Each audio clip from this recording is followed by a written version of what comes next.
Est-ce on va parler de la monnaie après? Non, je crois qu'on n'a plus le temps. Il On en n'a a plus le parlé temps. brièvement. D'accord. Et il y aura d'autres occasions. Voilà.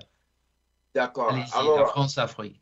Alors, Monsieur le Président, comment est-ce que vous envisagez réellement définir les relations, je répète encore, avec la France, pour qu'elles soient véritablement gagnant-gagnant? Parce qu'on a tout vu. Et aussi, quels sont vos nouveaux partenariats économiques et sur le plan diplomatique? Et comment vous comptez les diversifier avec les relations internationales en tant que Camerounais, en tant que prochain président? Et maintenant, les femmes, chaque fois on parle, mais est-ce que vous avez vraiment une certaine équitabilité pour ces femmes-là dans la société camerounaise aujourd'hui? Je vais commencer par la dernière question. Vous savez, au MPCC, ça va être la parité. Donc, chez moi, au MPCC, aujourd'hui, j'ai dit, à tous les niveaux, nous allons avoir 50% pour les femmes, 50% pour les hommes. Dans mon prochain gouvernement, sauf si nous n'avons pas ces femmes compétentes. Et si elles sont là, ces dames compétentes, elles auront 50% sur 30 postes de ministres, il y aura 15 femmes et 15 hommes. Il risque même d'y avoir 20 femmes et peut-être 10 hommes. Parce qu'aujourd'hui, avec ce qu'on a vu là, au Cameroun, la corruption, les détournements et tout ça, c'est plus des hommes que des femmes à l'intérieur.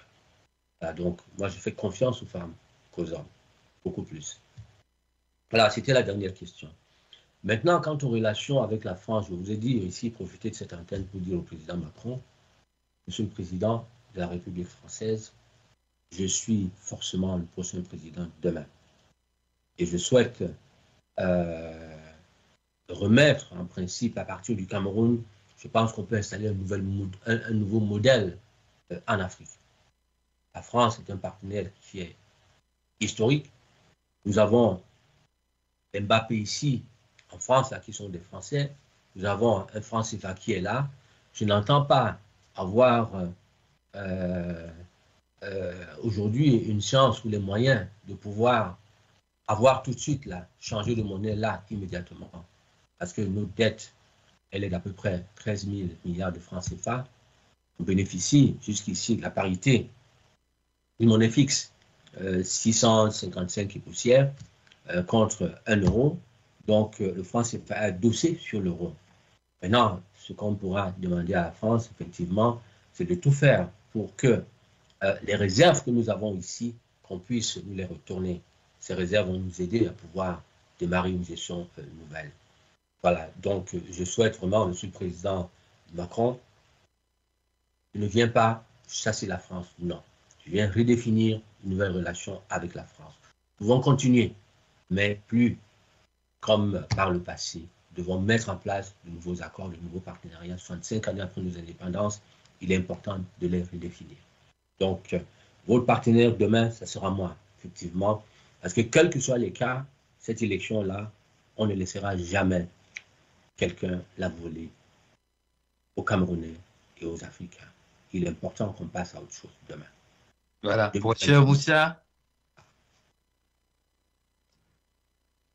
Président Gouet, aujourd'hui, le nouveau panafricanisme ou le panafricanisme actuel, je peux dire qu'est porté par, en tout cas, parmi les porteurs de ce panafricanisme, ceux-là qui tiennent ce flambeau, se trouve bon nombre de vos concitoyens. J'ai cité le professeur Niamsi, j'ai cité Nathalie Yam et que sais-je encore. Et ces figures prônent la rupture totale avec la métropole afin que l'Afrique puisse vraiment s'approprier son indépendance et ses richesses pour le bonheur des Africains. Je pense que vous allez convenir avec moi qu'aujourd'hui, pour vraiment avoir l'adhésion auprès de la jeunesse, je pense que c'est cette vision panafricaniste qui est plus en vogue. Alors, compte tenu de ce que vous venez de dire, vous ne prenez pas une rupture totale, mais vous prenez c'est pas une relation ou une coopération, gagnant-gagnant et qui, en tout cas, bénéficie aux deux parties dans ces relations-là. Pensez-vous, comment pensez-vous, en tout cas, vous faire écouter et entendre par cette frange de notre Afrique qui prône une rupture totale et immédiate? Comment pensez-vous faire entendre et écouter par, en tout cas, cette tendance-là? Voilà. La différence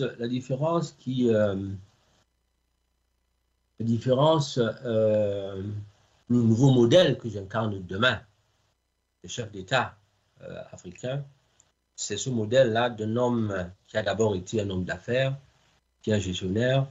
C'est un homme qui en même temps est un politologue, un spécialiste des relations internationales, la géopolitique, ainsi de suite. Donc, je pense d'abord, je pense Afrique et je vais aller vite. Voyez-vous,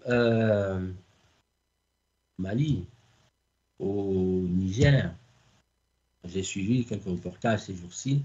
Au Niger, c'est une inflation galopante, complètement. C'est difficile. Parfois, les décisions que nous prenons sont des décisions qui, en fait, bouleversent complètement la vie de nos concitoyens. Et pendant ce temps, avant qu'on ne puisse stabiliser ces situations, parfois, les peuples souffrent, nos populations souffrent. Moi, je dis, c'est pour ça que j'ai un de mes slogans, ensemble, allons vers l'essentiel. On n'exclut personne. Voilà, je ne veux pas de conflit. Je voudrais venir prendre une situation telle qu'elle est et continuer vers l'émergence. Voilà, aller vers l'émergence, c'est dire à tout le monde, d'accord, ce téléphone-là, il coûte sur le marché en Chine 10 €. À la France, on l'achète à 10 €. Les mêmes services qui sont valables pour tout le monde, ces mêmes services sont valables également pour la France. Donc, il faudra demain qu'on puisse mettre en place des partenariats justes.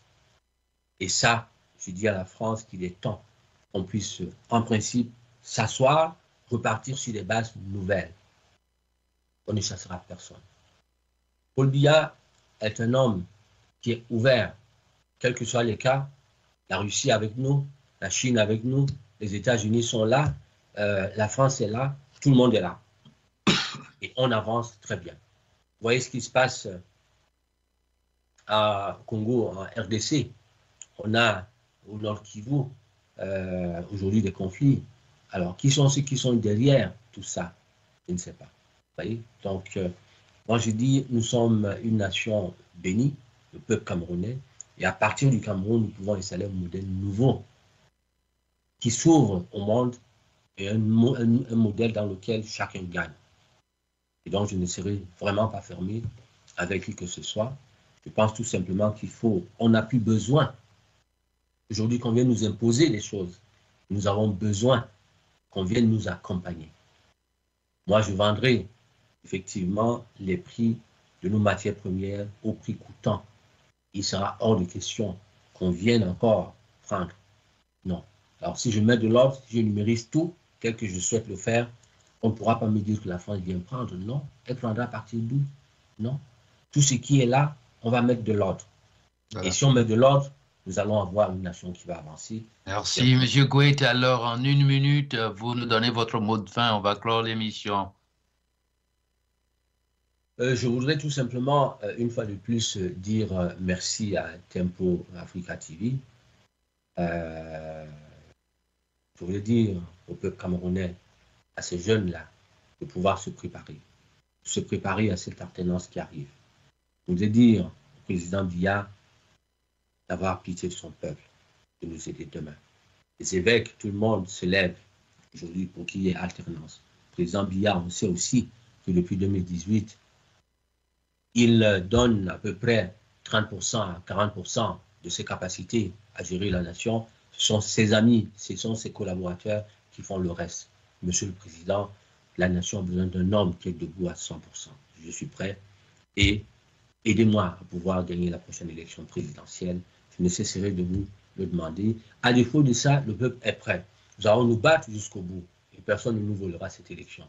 Voilà, et j'appelle tous les Camerounais, tous les Africains à se focaliser cette fois-ci sur cette élection présidentielle qui nous concerne tous et toutes. Donc, je voudrais que chacun mette la main là-dedans pour qu'on puisse gagner, qu'on renverse ce pouvoir qui est en place. Voilà, merci M. Gouet. Ainsi prend fin cette émission. Alors, mesdemoiselles, mesdames, messieurs, c'était donc M. Jean-Blaise Gouet, candidat à la présidentielle 2025 au Cameroun. Merci de répondre à nos questions. Merci, chers confrères, Serge Jean-Roy et professeur Issifou Moussa pour vos questions permanentes, pertinentes. Merci également à la régie tenue de main de maître par Malik Sall. À chacun et à tous, nous disons bonsoir et merci de nous avoir écoutés.